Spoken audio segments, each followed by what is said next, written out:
जिथे ये मार्च खालसा साजना दिवस ਨੂੰ समर्पित आ ਉੱਥੇ ही ये मार्च समर्पित किया गया है ਜਿਹੜੇ ਸਿੰਘ ਅੱਜ ਤੋਂ 46 ਸਾਲ ਪਹਿਲਾਂ 13 ਅਪ੍ਰੈਲ 1978 ਨੂੰ श्री ਅੰਮ੍ਰਿਤਸਰ ਸਾਹਿਬ ਦੀ ਧਰਤੀ ਦੇ ਉੱਤੇ ਨਕਲੀ ਨਿਰੰਕਾਰੀਆਂ ਦੇ ਹੱਥੋਂ ਸ਼ਹੀਦ ਕੀਤੇ ਗਏ ਸੀ। ਉਹ ਨਿਰੰਕਾਰੀ ਜਿਹੜੇ ਪੈਰ ਪੈਰ ਦੇ ਉੱਤੇ ਖਾਲਸਾ ਪੰਥ ਦੀਆਂ ਰਵਾਇਤਾਂ ਨੂੰ ਢਾਹ ਲਾ ਕੇ ਸਿੱਖਾਂ ਨੂੰ ਚੜਾਉਣ ਦੀ ਕੋਸ਼ਿਸ਼ ਕਰਦੇ, ਉਹਨਾਂ ਨੂੰ ਜਦੋਂ ਸ਼ਾਂਤਮਈ ਤਰੀਕੇ ਦੇ ਨਾਲ ਨਿਹੱਥੇ ਸਿੱਖ ਡੱਕਣ ਗਏ ਤੇ ਉਹਨਾਂ ਨੂੰ ਗੋਲੀਆਂ ਮਾਰ ਕੇ ਸ਼ਹੀਦ ਕਰ ਦਿੱਤਾ ਗਿਆ। ਉੱਥੇ ਮਾਰਚ ਜਿਹੜਾ ਆ ਭਾਈ ਫੌਜਾ ਸਿੰਘ ਤੇ ਉਹਦੇ ਸਾਥੀਆਂ ਨੂੰ ਜਿਹੜੇ 13 ਸਿੰਘ ਸ਼ਹੀਦ ਹੋਏ ਆ ਉਹਨਾਂ ਨੂੰ ਸਮਰਪਿਤ ਕੀਤਾ ਗਿਆ। ਉਹਨਾਂ ਸਾਰਿਆਂ ਨੂੰ ਇਹ ਮਾਰਚ ਸਮਰਪਿਤ ਕੀਤਾ ਗਿਆ ਜਿਹੜੇ ਇਹਨਾਂ 40 ਸਾਲਾਂ ਦੇ ਵਿੱਚ ਖਾਲਸਾ ਰਾਜ ਦੀ ਪ੍ਰਾਪਤੀ ਦੇ ਲਈ ਇੰਡੀਅਨ ਸਟੇਟ ਦੇ ਨਾਲ ਲੜਦਿਆਂ ਆ ਸ਼ਹਾਦਤਾਂ ਪ੍ਰਾਪਤ ਕਰ ਗਏ ਨੇ। ਇਹ ਮਾਰਚ ਉਹਨਾਂ ਸਾਰਿਆਂ ਨੂੰ ਸਮਰਪਿਤ ਕੀਤਾ ਗਿਆ। ਅਖੀਰੀ ਇਹ ਮਾਰਚ ਉਸ ਮੂਵਮੈਂਟ ਨੂੰ ਸਮਰਪਿਤ ਹੈ ਜਿਹੜੀ ਮੂਵਮੈਂਟ ਅੱਜ ਵੀ ਜਾਰੀ ਹੈ, ਜਿਹਨੂੰ ਕਦੀ ਧਰਮਯੁੱਧ ਮੋਰਚੇ ਦਾ ਨਾਮ ਦਿੱਤਾ ਗਿਆ, ਜਿਹਨੂੰ ਕਦੀ ਖਾਲਿਸਤਾਨ ਮੂਵਮੈਂਟ ਕਿਹਾ ਗਿਆ ਜਾਂ ਜਿਹਨੂੰ ਪੰਜਾਬ ਦੀ ਆਜ਼ਾਦੀ ਦੀ ਮੂਵਮੈਂਟ ਕਿਹਾ। ਜਿਹੜੇ ਬੰਦੀ ਸਿੰਘ ਇਸ ਮੂਵਮੈਂਟ ਨੂੰ ਲੜਦੇ ਆਏ ਆ ਜੇਲ੍ਹਾਂ 'ਚ ਬੈਠੇ ਨੇ, ਉਹਨਾਂ ਸਾਰਿਆਂ ਦੀ ਬੰਦ ਖਲਾਸੀ ਦੇ ਲਈ, ਉਹਨਾਂ ਦੀ ਚੜ੍ਹਦੀ ਕਲਾ ਦੇ ਲਈ, ਉਹਨਾਂ ਦੀ ਤੰਦਰੁਸਤੀ ਦੇ ਲਈ ਔਰ ਇਸ ਮੂਵਮੈਂਟ ਦੀ ਕਾਮਯਾਬੀ ਦੇ ਲਈ ਅਖੀਰ ਤੇ ਜਾ ਕੇ ਦਮਦਮਾ ਸਾਹਿਬ ਦੇ ਉੱਤੇ ਜਾ ਕੇ ਅਰਦਾਸ ਕੀਤੀ ਜਾਏਗੀ। ਸੋ ਸਿੱਖਾਂ ਦੇ ਨਾਲ ਹਰ ਪੈਰ ਪੈਰ ਦੇ ਉੱਤੇ ਗੱਲ ਹੁੰਦੀ ਹੈ ਔਰ ਅਸੀਂ ਆਪਣੇ ਲੋਕਾਂ ਨੂੰ ਇਹ ਗੱਲ ਸਮਝਾਉਣੀ ਚਾਹੁੰਦੇ ਹਾਂ ਕਿ ਛੋਟੀਆਂ ਲੜਾਈਆਂ 'ਚ ਬਾਹਰ ਨਿਕਲੋ। ਸਾਡੀਆਂ ਸਾਰੇ ਮਸਲਿਆਂ ਦਾ ਹੱਲ ਸਾਡੀ ਆਪਣੀ ਆਜ਼ਾਦੀ ਦੇ ਵਿੱਚ, ਪੰਜਾਬ ਦੀ ਆਜ਼ਾਦੀ ਦੇ ਵਿੱਚ ਆ। ਸੋ ਉਹਦੇ ਰਾਹ ਪਈਏ। ਮੈਂ ਨੌਜਵਾਨਾਂ ਨੂੰ ਖਾਸ ਤੌਰ 'ਤੇ ਅਪੀਲ ਕਰਦਾ ਹਾਂ ਕਿ ਲੰਬਾ ਸੰਘਰਸ਼ ਲੜਨ ਦੇ ਲਈ ਤਿਆਰ ਹੋ। ਅੱਜ ਖਾਲਸਾ ਮਾਰਚ ਦਲ ਖਾਲਸਾ ਵੱਲੋਂ ਦਮਦਮਾ ਸਾਹਿਬ ਦੀ ਧਰਤੀ 'ਤੇ ਆਯੋਜਿਤ ਕੀਤਾ ਗਿਆ ਹੈ, ਜਿੱਥੇ ਇਹ ਮਾਰਚ ਖਾਲਸਾ ਸਾਜਨਾ ਦਿਵਸ ਨੂੰ ਸਮਰਪਿਤ ਆ। ਉੱਥੇ ਹੀ ਇਹ ਮਾਰਚ ਸਮਰਪਿਤ ਕੀਤਾ ਗਿਆ ਹੈ ਜਿਹੜੇ ਸਿੰਘ ਅੱਜ ਤੋਂ 46 ਸਾਲ ਪਹਿਲਾਂ 13 ਅਪ੍ਰੈਲ 1978 ਨੂੰ ਸ਼੍ਰੀ ਅੰਮ੍ਰਿਤਸਰ ਸਾਹਿਬ ਦੀ ਧਰਤੀ ਦੇ ਉੱਤੇ ਨਕਲੀ ਨਿਰੰਕਾਰੀਆਂ ਦੇ ਹੱਥੋਂ ਸ਼ਹੀਦ ਕੀਤੇ ਗਏ ਸੀ। ਉਹ ਨਿਰੰਕਾਰੀ ਜਿਹੜੇ ਪੈਰ ਪੈਰ ਦੇ ਉੱਤੇ ਗੁਰੂ ਗ੍ਰੰਥ ਸਾਹਿਬ ਜੀ ਦੀ ਗੁਰਿਆਈ ਨੂੰ ਚੁਣੌਤੀ ਦਿੰਦੇ, ਉਹ ਨਿਰੰਕਾਰੀ ਜਿਹੜੇ ਪੈਰ ਪੈਰ ਦੇ ਉੱਤੇ ਖਾਲਸਾ ਪੰਥ ਦੀਆਂ ਰਵਾਇਤਾਂ ਨੂੰ ਢਾਹ ਲਾ ਕੇ ਸਿੱਖਾਂ ਨੂੰ ਚੜਾਉਣ ਦੀ ਕੋਸ਼ਿਸ਼ ਕਰਦੇ, ਉਹਨਾਂ ਨੂੰ ਜਦੋਂ ਸ਼ਾਂਤਮਈ ਤਰੀਕੇ ਦੇ ਨਾਲ ਨਿਹੱਥੇ ਸਿੱਖ ਡੱਕਣ ਗਏ ਤੇ ਉਹਨਾਂ ਨੂੰ ਗੋਲੀਆਂ ਮਾਰ ਕੇ ਸ਼ਹੀਦ ਕਰ ਦਿੱਤਾ ਗਿਆ। ਉੱਥੇ ਮਾਰਚ ਜਿਹੜਾ ਆ ਭਾਈ ਫੌਜਾ ਸਿੰਘ ਤੇ ਉਹਦੇ ਸਾਥੀਆਂ ਨੂੰ ਜਿਹੜੇ 13 ਸਿੰਘ ਸ਼ਹੀਦ ਹੋਏ ਆ ਉਹਨਾਂ ਨੂੰ ਸਮਰਪਿਤ ਕੀਤਾ ਗਿਆ। ਉਹਦੇ ਨਾਲ ਹੀ ਉਸ ਵਿਸਾਖੀ ਤੋਂ ਬਾਅਦ ਜਿਹੜਾ ਇੱਕ ਮੂਵਮੈਂਟ, ਜਿਹੜੀ ਇੱਕ ਖਾਲਿਸਤਾਨ ਦੀ ਮੂਵਮੈਂਟ ਜਿਹੜੀ ਪ੍ਰਚੰਡ ਹੋਈ, ਜਿਹਦਾ ਮੁੱਢ ਵੱਜਾ ਉਸ ਵਿਸਾਖੀ ਤੋਂ ਬਾਅਦ, ਉਸ ਮੂਵਮੈਂਟ ਦੀ ਲੜਾਈ ਲੜਦੇ ਆ ਜਲਾਵਤਨ ਹੋਏ ਬੈਠੇ, ਚਾਹੇ ਉਹ ਭਾਈ ਗਜਿੰਦਰ ਸਿੰਘ ਹੋਵੇ, ਭਾਈ ਵਧਾਵਾ ਸਿੰਘ ਬੱਬਰ ਹੋਵੇ ਜਾਂ ਉਹਨਾਂ ਵਰਗੇ ਹੋਰ ਅਨੇਕਾਂ ਸਿੱਖ ਹੋਣ, ਉਹਨਾਂ ਸਾਰਿਆਂ ਨੂੰ ਇਹ ਮਾਰਚ ਸਮਰਪਿਤ ਕੀਤਾ ਗਿਆ ਜਿਹੜੇ ਇਹਨਾਂ 40 ਸਾਲਾਂ ਦੇ ਵਿੱਚ ਖਾਲਸਾ ਰਾਜ ਦੀ ਪ੍ਰਾਪਤੀ ਦੇ ਲਈ ਇੰਡੀਅਨ ਸਟੇਟ ਦੇ ਨਾਲ ਲੜਦਿਆਂ ਆ ਸ਼ਹਾਦਤਾਂ ਪ੍ਰਾਪਤ ਕਰ ਗਏ ਨੇ। ਇਹ ਮਾਰਚ ਉਹਨਾਂ ਸਾਰਿਆਂ ਨੂੰ ਸਮਰਪਿਤ ਕੀਤਾ ਗਿਆ ਤੇ ਅਖੀਰੀ ਇਹ ਮਾਰਚ ਉਸ ਮੂਵਮੈਂਟ ਨੂੰ ਸਮਰਪਿਤ ਹੈ ਜਿਹੜੀ ਮੂਵਮੈਂਟ ਅੱਜ ਵੀ ਜਾਰੀ ਹੈ, ਜਿਹਨੂੰ ਕਦੀ ਧਰਮਯੁੱਧ ਮੋਰਚੇ ਦਾ ਨਾਮ ਦਿੱਤਾ ਗਿਆ, ਜਿਹਨੂੰ ਕਦੀ ਖਾਲਿਸਤਾਨ ਮੂਵਮੈਂਟ ਕਿਹਾ ਗਿਆ ਜਾਂ ਜਿਹਨੂੰ ਪੰਜਾਬ ਦੀ ਆਜ਼ਾਦੀ ਦੀ ਮੂਵਮੈਂਟ ਕਿਹਾ, ਚਾਹੇ ਜਿਹਨੂੰ ਸਰਕਾਰੇ ਖਾਲਸਾ ਦੇ ਰਾਜ ਦੀ ਮੂਵਮੈਂਟ ਕਿਹਾ ਗਿਆ, ਚਾਹੇ ਜਿਹਨੂੰ ਜਿਹੜਾ ਆ ਉਹ ਖਾਲਿਸਤਾਨ ਦਾ ਨਾਮ ਸਿੱਧਾ ਸਿੱਧਾ ਦਿੱਤਾ ਗਿਆ। ਇਹ ਸਾਰਾ ਉਸ ਇੱਕੋ ਮੂਵਮੈਂਟ ਨੂੰ, ਇਹ ਸਾਰੇ ਨਾਮ ਅਲੱਗ-ਅਲੱਗ ਨੇ, ਇਹਦੇ ਪਿੱਛੇ ਭਾਵਨਾ ਤੇ ਮਕਸਦ ਇੱਕ ਹੀ ਆ, ਉਹ ਆ ਪੰਜਾਬ ਨੂੰ ਹਿੰਦੁਸਤਾਨ ਦੇ ਗਲਬੇ ਤੋਂ ਆਜ਼ਾਦ ਕਰਾਉਣਾ। ਤਾਂ ਇਹ ਮਾਰਚ ਜਿਹੜਾ ਆ ਉਸ ਮੂਵਮੈਂਟ ਦੀ ਮਜ਼ਬੂਤੀ ਨੂੰ ਲੈ ਕੇ ਵੀ ਜਿਹੜਾ ਅੱਜ ਕੀਤਾ ਜਾ ਰਿਹਾ ਹੈ ਔਰ ਸ੍ਰੀ ਦਮਦਮਾ ਸਾਹਿਬ ਤਖਤ ਦੇ ਉੱਤੇ ਪਹੁੰਚ ਕੇ ਅਰਦਾਸ ਕੀਤੀ ਜਾਏਗੀ ਸਾਡੇ ਜਲਾਵਤਨ ਯੋਧਿਆਂ ਦੀ ਤੰਦਰੁਸਤੀ ਦੇ ਲਈ।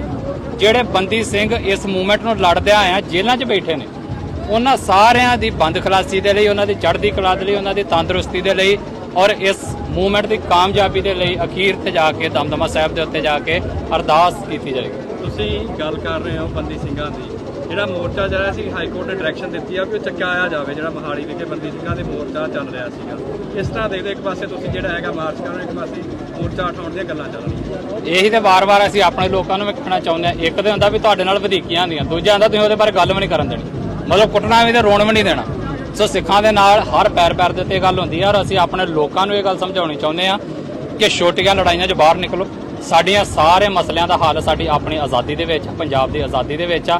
ਸੋ ਉਹਦੇ ਰਾਹ ਪਈਏ। ਮੈਂ ਨੌਜਵਾਨਾਂ ਨੂੰ ਖਾਸ ਤੌਰ 'ਤੇ ਅਪੀਲ ਕਰਦਾ ਹਾਂ ਕਿ ਲੰਬਾ ਸੰਘਰਸ਼ ਲੜਨ ਦੇ ਲਈ ਤਿਆਰ ਹੋ। ਝਟਪਟ ਵਾਲਾ ਜਿਹੜਾ ਕੰਮ ਹੈ ਉਹ ਛੱਡੋ, ਜਿਹੜਾ ਕਾਹਲੀ ਹੈ ਤੁਹਾਡੇ ਵਿੱਚ ਉਹ ਬੰਦ ਕਰੋ। ਲੰਬੇ ਸੰਘਰਸ਼ ਦੇ ਲਈ ਤਿਆਰ ਹੋਵੇ ਤੇ ਸੰਘਰਸ਼ ਸਿਰਫ ਤੇ ਸਿਰਫ ਪੰਜਾਬ ਦੀ ਆਜ਼ਾਦੀ ਦਾ ਹੋਣਾ ਚਾਹੀਦਾ, ਬਾਕੀ ਸਾਰੇ ਮਸਲੇ ਆਪਣੇ ਆਪ। ਕਿਸ ਤਰ੍ਹਾਂ ਹੋਊਗਾ, ਹਥਿਆਰਬੰਦ ਜਾਂ ਆਸਾਨ? ਦੋਵੇਂ ਰਸਤੇ ਗੁਰੂ ਦੇ ਨੇ। ਜਿਹੜਾ ਜਿਸ ਨੂੰ ਗੁਰੂ ਮਹਾਰਾਜ ਨੂੰ ਜਦੋਂ ਪਾਇਆਗਾ ਉਹੀ ਅਸੀਂ ਹਥਿਆਰਬੰਦ ਮੂਵਮੈਂਟ ਵੀ ਲੜੀ ਆ। ਇਸ ਟਾਈਮ ਡੈਮੋਕ੍ਰੈਟਿਕ ਮੂਵਮੈਂਟ ਪੰਜਾਬ ਦੀ ਧਰਤੀ ਦੇ ਉੱਤੇ ਔਰ ਪੂਰੇ ਵਿਦੇਸ਼ਾਂ ਦੇ ਵਿੱਚ ਚੱਲ ਰਹੀ ਆ। ਸੋ ਦਲ ਖਾਲਸਾ ਡੈਮੋਕ੍ਰੈਟਿਕਲੀ ਸੰਘਰਸ਼ ਕਰਦਾ ਆ ਔਰ ਜਿਹੜੀ ਹਥਿਆਰਬੰਦ ਮੂਵਮੈਂਟ ਲੜੀ ਆ ਇਹ ਸਾਰਾ ਉਹਦੇ ਬਾਈ ਪ੍ਰੋਡਕਟ ਹੀ ਨੇ। ਸੋ ਦੋਵੇਂ ਮੂਵਮੈਂਟਸ ਪ੍ਰਵਾਨ ਨੇ। ਇਹ ਇੰਡੀਆ ਨੇ ਤੈਅ ਕਰਨਾ ਹੈ ਕਿ ਸਾਨੂੰ ਡੈਮੋਕ੍ਰੈਟਿਕਲੀ ਰੈਫਰੈਂਡਮ ਦਾ ਰਾਹੀਂ ਅਧਿਕਾਰ ਦੇ ਦੇਣਾ ਆ ਜਾਂ ਉਹਨਾਂ ਨੇ ਸਿੱਖਾਂ ਨੂੰ ਜਿਹੜਾ ਆ ਉਹ ਹਥਿਆਰਬੰਦ ਮੂਵਮੈਂਟ ਦੇ ਰਾਹ ਤੇ ਪਾਉਣਾ। ਅੱਜ ਦੀ ਨੌਜਵਾਨੀ ਨੂੰ ਕੀ ਕਹਿਣਾ ਚਾਹੋਗੇ ਤੁਸੀਂ ਮਾਰਚ ਕਰੋਗੇ? ਨੌਜਵਾਨਾਂ ਨੂੰ ਖਾਲਸਾ ਸਾਜਨਾ ਦਿਵਸ ਦੇ ਉੱਤੇ ਮੇਰਾ ਸੁਨੇਹਾ ਹੈ ਕਿ ਜਿੱਥੇ ਆਪਾਂ ਖਾਲਸਾ ਸਾਜਨਾ ਦਿਵਸ ਜਦੋਂ ਮਨਾ ਰਹੇ ਹਾਂ ਤੇ ਘੱਟੋ ਘੱਟ ਸਾਡੀ ਸਾਰਿਆਂ ਦੀ ਜ਼ਿੰਮੇਵਾਰੀ ਬਣਦੀ ਆ ਕਿ ਅਸੀਂ ਖਾਲਸੇ ਸੱਚੀਏ ਵੀ। ਸੋ ਉਸ ਸੁਨੇਹਾ ਲੈ ਕੇ ਅੰਮ੍ਰਿਤਧਾਰੀ ਹੋਵੋ ਔਰ ਮੂਵਮੈਂਟ ਲੜਨ ਦੇ ਲਈ ਤਿਆਰ ਹੋ।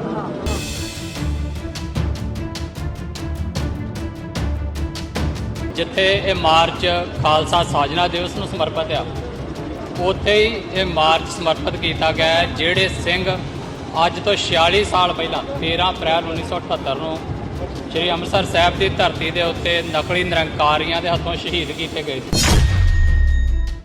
ਉਹ ਨਿਰੰਕਾਰੀ ਜਿਹੜੇ ਪੈਰ ਪੈਰ ਦੇ ਉੱਤੇ ਖਾਲਸਾ ਪੰਥ ਦੀਆਂ ਰਵਾਇਤਾਂ ਨੂੰ ਢਾਹ ਲਾ ਕੇ ਸਿੱਖਾਂ ਨੂੰ ਚੜਾਉਣ ਦੀ ਕੋਸ਼ਿਸ਼ ਕਰਦੇ, ਉਹਨਾਂ ਨੂੰ ਜਦੋਂ ਸ਼ਾਂਤਮਈ ਤਰੀਕੇ ਦੇ ਨਾਲ ਨਿਹੱਥੇ ਸਿੱਖ ਡੱਕਣ ਗਏ ਤੇ ਉਹਨਾਂ ਨੂੰ ਗੋਲੀਆਂ ਮਾਰ ਕੇ ਸ਼ਹੀਦ ਕਰ ਦਿੱਤਾ ਗਿਆ। ਉੱਥੇ ਮਾਰਚ ਜਿਹੜਾ ਆ ਭਾਈ ਫੌਜਾ ਸਿੰਘ ਤੇ ਉਹਦੇ ਸਾਥੀਆਂ ਨੂੰ ਜਿਹੜੇ 13 ਸਿੰਘ ਸ਼ਹੀਦ ਹੋਏ ਆ ਉਹਨਾਂ ਨੂੰ ਸਮਰਪਿਤ ਕੀਤਾ ਗਿਆ।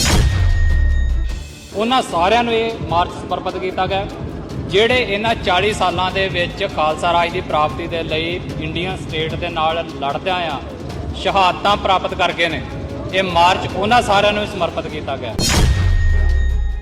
ਅਖੀਰੀ ਇਹ ਮਾਰਚ ਉਸ ਮੂਵਮੈਂਟ ਨੂੰ ਸਮਰਪਿਤ ਹੈ ਜਿਹੜੀ ਮੂਵਮੈਂਟ ਅੱਜ ਵੀ ਜਾਰੀ ਹੈ, ਜਿਹਨੂੰ ਕਦੀ ਧਰਮਯੁੱਧ ਮੋਰਚੇ ਦਾ ਨਾਮ ਦਿੱਤਾ ਗਿਆ, ਜਿਹਨੂੰ ਕਦੀ ਖਾਲਿਸਤਾਨ ਮੂਵਮੈਂਟ ਕਿਹਾ ਗਿਆ ਜਾਂ ਜਿਹਨੂੰ ਪੰਜਾਬ ਦੀ ਆਜ਼ਾਦੀ ਦੀ ਮੂਵਮੈਂਟ ਕਿਹਾ। ਜਿਹੜੇ ਬੰਦੀ ਸਿੰਘ ਇਸ ਮੂਵਮੈਂਟ ਨੂੰ ਲੜਦੇ ਆਏ ਆ ਜੇਲ੍ਹਾਂ 'ਚ ਬੈਠੇ ਨੇ, ਉਹਨਾਂ ਸਾਰਿਆਂ ਦੀ ਬੰਦ ਖਲਾਸੀ ਦੇ ਲਈ, ਉਹਨਾਂ ਦੀ ਚੜ੍ਹਦੀ ਕਲਾ ਦੇ ਲਈ, ਉਹਨਾਂ ਦੀ ਤੰਦਰੁਸਤੀ ਦੇ ਲਈ ਔਰ ਇਸ ਮੂਵਮੈਂਟ ਦੀ ਕਾਮਯਾਬੀ ਦੇ ਲਈ ਅਖੀਰ ਤੇ ਜਾ ਕੇ ਦਮਦਮਾ ਸਾਹਿਬ ਦੇ ਉੱਤੇ ਜਾ ਕੇ ਅਰਦਾਸ ਕੀਤੀ ਜਾਏਗੀ। ਸੋ ਸਿੱਖਾਂ ਦੇ ਨਾਲ ਹਰ ਪੈਰ ਪੈਰ ਦੇ ਉੱਤੇ ਗੱਲ ਹੁੰਦੀ ਹੈ ਔਰ ਅਸੀਂ ਆਪਣੇ ਲੋਕਾਂ ਨੂੰ ਇਹ ਗੱਲ ਸਮਝਾਉਣੀ ਚਾਹੁੰਦੇ ਹਾਂ ਕਿ ਛੋਟੀਆਂ ਲੜਾਈਆਂ 'ਚ ਬਾਹਰ ਨਿਕਲੋ। ਸਾਡੀਆਂ ਸਾਰੇ ਮਸਲਿਆਂ ਦਾ ਹੱਲ ਸਾਡੀ ਆਪਣੀ ਆਜ਼ਾਦੀ ਦੇ ਵਿੱਚ, ਪੰਜਾਬ ਦੀ ਆਜ਼ਾਦੀ ਦੇ ਵਿੱਚ ਆ। ਸੋ ਉਹਦੇ ਰਾਹ ਪਈਏ। ਮੈਂ ਨੌਜਵਾਨਾਂ ਨੂੰ ਖਾਸ ਤੌਰ ਤੇ ਅਪੀਲ ਕਰਦਾ ਹਾਂ ਕਿ ਲੰਬਾ ਸੰਘਰਸ਼ ਲੜਨ ਦੇ ਲਈ ਤਿਆਰ ਹੋ।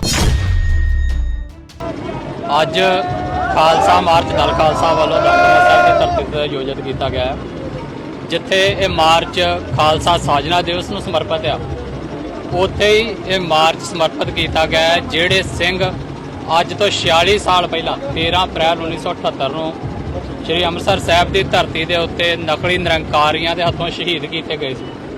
ਉਹ ਨਿਰੰਕਾਰੀ ਜਿਹੜੇ ਪੈਰ ਪੈਰ ਦੇ ਉੱਤੇ ਗੁਰੂ ਗ੍ਰੰਥ ਸਾਹਿਬ ਜੀ ਦੀ ਗੁਰਿਆਈ ਨੂੰ ਚੁਣੌਤੀ ਦਿੰਦੇ, ਉਹ ਨਿਰੰਕਾਰੀ ਜਿਹੜੇ ਪੈਰ ਪੈਰ ਦੇ ਉੱਤੇ ਖਾਲਸਾ ਪੰਥ ਦੀਆਂ ਰਵਾਇਤਾਂ ਨੂੰ ਢਾਹ ਲਾ ਕੇ ਸਿੱਖਾਂ ਨੂੰ ਚੜਾਉਣ ਦੀ ਕੋਸ਼ਿਸ਼ ਕਰਦੇ, ਉਹਨਾਂ ਨੂੰ ਜਦੋਂ ਸ਼ਾਂਤਮਈ ਤਰੀਕੇ ਦੇ ਨਾਲ ਨਿਹੱਥੇ ਸਿੱਖ ਡੱਕਣ ਗਏ ਤੇ ਉਹਨਾਂ ਨੂੰ ਗੋਲੀਆਂ ਮਾਰ ਕੇ ਸ਼ਹੀਦ ਕਰ ਦਿੱਤਾ ਗਿਆ। ਉੱਥੇ ਮਾਰਚ ਜਿਹੜਾ ਆ ਭਾਈ ਫੌਜਾ ਸਿੰਘ ਤੇ ਉਹਦੇ ਸਾਥੀਆਂ ਨੂੰ ਜਿਹੜੇ 13 ਸਿੰਘ ਸ਼ਹੀਦ ਹੋਏ ਆ ਉਹਨਾਂ ਨੂੰ ਸਮਰਪਿਤ ਕੀਤਾ ਗਿਆ।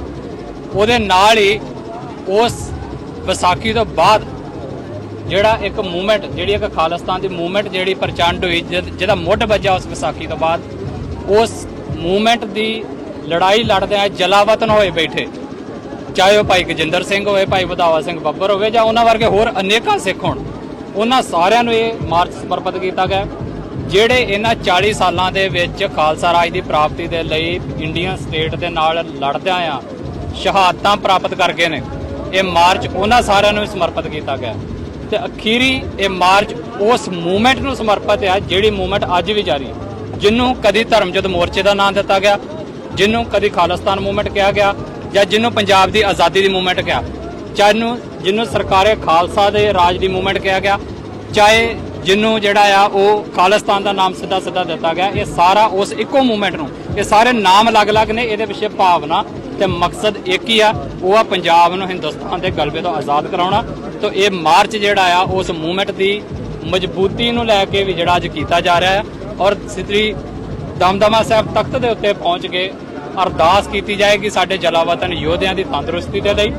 ਜਿਹੜੇ ਬੰਦੀ ਸਿੰਘ ਇਸ ਮੂਵਮੈਂਟ ਨੂੰ ਲੜਦੇ ਆਏ ਆ ਜੇਲ੍ਹਾਂ 'ਚ ਬੈਠੇ ਨੇ, ਉਹਨਾਂ ਸਾਰਿਆਂ ਦੀ ਬੰਦ ਖਲਾਸੀ ਦੇ ਲਈ, ਉਹਨਾਂ ਦੀ ਚੜ੍ਹਦੀ ਕਲਾ ਦੇ ਲਈ, ਉਹਨਾਂ ਦੀ ਤੰਦਰੁਸਤੀ ਦੇ ਲਈ ਔਰ ਇਸ ਮੂਵਮੈਂਟ ਦੀ ਕਾਮਯਾਬੀ ਦੇ ਲਈ ਅਖੀਰ ਤੇ ਜਾ ਕੇ ਦਮਦਮਾ ਸਾਹਿਬ ਦੇ ਉੱਤੇ ਜਾ ਕੇ ਅਰਦਾਸ ਕੀਤੀ ਜਾਏਗੀ। ਤੁਸੀਂ ਗੱਲ ਕਰ ਰਹੇ ਹੋ ਬੰਦੀ ਸਿੰਘਾਂ ਦੀ, ਜਿਹੜਾ ਮੋਰਚਾ ਜਿਹੜਾ ਸੀ ਹਾਈ ਕੋਰਟ ਨੇ ਡਾਇਰੈਕਸ਼ਨ ਦਿੱਤੀ ਆ ਵੀ ਉਹ ਚੱਕਾਇਆ ਜਾਵੇ, ਜਿਹੜਾ ਮੋਹਾਲੀ ਵਿਖੇ ਬੰਦੀ ਸਿੰਘਾਂ ਦੇ ਮੋਰਚਾ ਚੱਲ ਰਿਹਾ ਸੀਗਾ। ਇਸ ਤਰ੍ਹਾਂ ਦੇਖਦੇ ਇੱਕ ਪਾਸੇ ਤੁਸੀਂ ਜਿਹੜਾ ਹੈਗਾ ਮਾਰਚ ਕਰ ਰਹੇ ਹੋ, ਇੱਕ ਪਾਸੇ ਮੋਰਚਾ ਉਠਾਉਣ ਦੀਆਂ ਗੱਲਾਂ ਚੱਲ ਰਹੀਆਂ। ਇਹੀ ਤੇ ਵਾਰ-ਵਾਰ ਅਸੀਂ ਆਪਣੇ ਲੋਕਾਂ ਨੂੰ ਵੀ ਕਹਿਣਾ ਚਾਹੁੰਦੇ ਹਾਂ। ਇੱਕ ਤੇ ਹੁੰਦਾ ਵੀ ਤੁਹਾਡੇ ਨਾਲ ਵਧੀਕੀਆਂ ਹੁੰਦੀਆਂ, ਦੂਜਾ ਹੁੰਦਾ ਤੁਸੀਂ ਉਹਦੇ ਬਾਰੇ ਗੱਲ ਵੀ ਨਹੀਂ ਕਰਨ ਦੇਣੀ, ਮਤਲਬ ਕੁੱਟਣਾ ਵੀ ਤੇ ਰੋਣ ਵੀ ਨਹੀਂ ਦੇਣਾ। ਸੋ ਸਿੱਖਾਂ ਦੇ ਨਾਲ ਹਰ ਪੈਰ ਦੇ ਉੱਤੇ ਗੱਲ ਹੁੰਦੀ ਹੈ ਔਰ ਅਸੀਂ ਆਪਣੇ ਲੋਕਾਂ ਨੂੰ ਇਹ ਗੱਲ ਸਮਝਾਉਣੀ ਚਾਹੁੰਦੇ ਹਾਂ ਕਿ ਛੋਟੀਆਂ ਲੜਾਈਆਂ 'ਚ ਬਾਹਰ ਨਿਕਲੋ। ਸਾਡੀਆਂ ਸਾਰੇ ਮਸਲਿਆਂ ਦਾ ਹੱਲ ਸਾਡੀ ਆਪਣੀ ਆਜ਼ਾਦੀ ਦੇ ਵਿੱਚ, ਪੰਜਾਬ ਦੀ ਆਜ਼ਾਦੀ ਦੇ ਵਿੱਚ ਆ। ਸੋ ਉਹਦੇ ਰਾਹ ਪਈਏ। ਮੈਂ ਨੌਜਵਾਨਾਂ ਨੂੰ ਖਾਸ ਤੌਰ ਤੇ ਅਪੀਲ ਕਰਦਾ ਹਾਂ ਕਿ ਲੰਬਾ ਸੰਘਰਸ਼ ਲੜਨ ਦੇ ਲਈ ਤਿਆਰ ਹੋਵੋ। ਝਟਪਟ ਵਾਲਾ ਜਿਹੜਾ ਕੰਮ ਹੈ ਉਹ ਛੱਡੋ, ਜਿਹੜਾ ਕਾਹਲੀ ਹੈ ਤੁਹਾਡੇ ਵਿੱਚ ਉਹ ਬੰਦ ਕਰੋ। ਲੰਬੇ ਸੰਘਰਸ਼ ਦੇ ਲਈ ਤਿਆਰ ਹੋਵੇ ਤੇ ਸੰਘਰਸ਼ ਸਿਰਫ ਤੇ ਸਿਰਫ ਪੰਜਾਬ ਦੀ ਆਜ਼ਾਦੀ ਦਾ ਹੋਣਾ ਚਾਹੀਦਾ। ਬਾਕੀ ਸਾਰੇ ਮਸਲੇ ਆਪਣੇ ਆਪ ਕਿਸ ਤਰ੍ਹਾਂ ਹੋਊਗਾ, ਹਥਿਆਰਬੰਦ ਜਾਂ ਸ਼ਾਂਤਮਈ? ਦੋਵੇਂ ਰਸਤੇ ਗੁਰੂ ਦੇ ਨੇ। ਜਿਹੜਾ ਜਿਸ ਨੂੰ ਗੁਰੂ ਮਹਾਰਾਜ ਨੂੰ ਜਦੋਂ ਪਾਇਆਗਾ ਉਹੀ ਅਸੀਂ ਹਥਿਆਰਬੰਦ ਮੂਵਮੈਂਟ ਵੀ ਲੜੀ ਆ। ਇਸ ਟਾਈਮ ਡੈਮੋਕ੍ਰੈਟਿਕ ਮੂਵਮੈਂਟ ਪੰਜਾਬ ਦੀ ਧਰਤੀ ਦੇ ਉੱਤੇ ਔਰ ਪੂਰੇ ਵਿਦੇਸ਼ਾਂ ਦੇ ਵਿੱਚ ਚੱਲ ਰਹੀ ਆ। ਸੋ ਦਲ ਖਾਲਸਾ ਡੈਮੋਕ੍ਰੈਟਿਕਲੀ ਸੰਘਰਸ਼ ਕਰਦਾ ਆ ਔਰ ਜਿਹੜੀ ਹਥਿਆਰਬੰਦ ਮੂਵਮੈਂਟ ਲੜੀ ਆ ਇਹ ਸਾਰਾ ਉਹਦੇ ਬਾਈ ਪ੍ਰੋਡਕਟ ਹੀ ਨੇ। ਸੋ ਦੋਵੇਂ ਮੂਵਮੈਂਟਸ ਪ੍ਰਵਾਨ ਨੇ। ਇਹ ਇੰਡੀਆ ਨੇ ਤੈਅ ਕਰਨਾ ਹੈ ਕਿ ਸਾਨੂੰ ਡੈਮੋਕ੍ਰੈਟਿਕਲੀ ਰੈਫਰੈਂਡਮ ਦਾ ਰਾਹੀਂ ਅਧਿਕਾਰ ਦੇ ਦੇਣਾ ਆ ਜਾਂ ਉਹਨਾਂ ਨੇ ਸਿੱਖਾਂ ਨੂੰ ਜਿਹੜਾ ਆ ਉਹ ਹਥਿਆਰਬੰਦ ਮੂਵਮੈਂਟ ਦੇ ਰਾਹ ਤੇ ਪਾਉਣਾ। ਅੱਜ ਦੀ ਨੌਜਵਾਨੀ ਨੂੰ ਕੀ ਕਹਿਣਾ ਚਾਹੋਗੇ ਤੁਸੀਂ ਮਾਰਚ ਕਰੋਗੇ? ਨੌਜਵਾਨਾਂ ਨੂੰ ਖਾਲਸਾ ਸਾਜਨਾ ਦਿਵਸ ਦੇ ਉੱਤੇ ਮੇਰਾ ਸੁਨੇਹਾ ਹੈ ਕਿ ਜਿੱਥੇ ਆਪਾਂ ਖਾਲਸਾ ਸਾਜਨਾ ਦਿਵਸ ਜਦੋਂ ਮਨਾ ਰਹੇ ਹਾਂ ਤੇ ਘੱਟੋ ਘੱਟ ਸਾਡੀ ਸਾਰਿਆਂ ਦੀ ਜ਼ਿੰਮੇਵਾਰੀ ਬਣਦੀ ਹੈ ਕਿ ਅਸੀਂ ਖਾਲਸੇ ਸੱਚੀਏ ਵੀ। ਸੋ ਉਸ ਸੁਨੇਹਾ ਲੈ ਕੇ ਅੰਮ੍ਰਿਤਧਾਰੀ ਹੋਵੋ ਔਰ ਮੂਵਮੈਂਟ ਲੜਨ ਦੇ ਲਈ ਤਿਆਰ ਹੋ।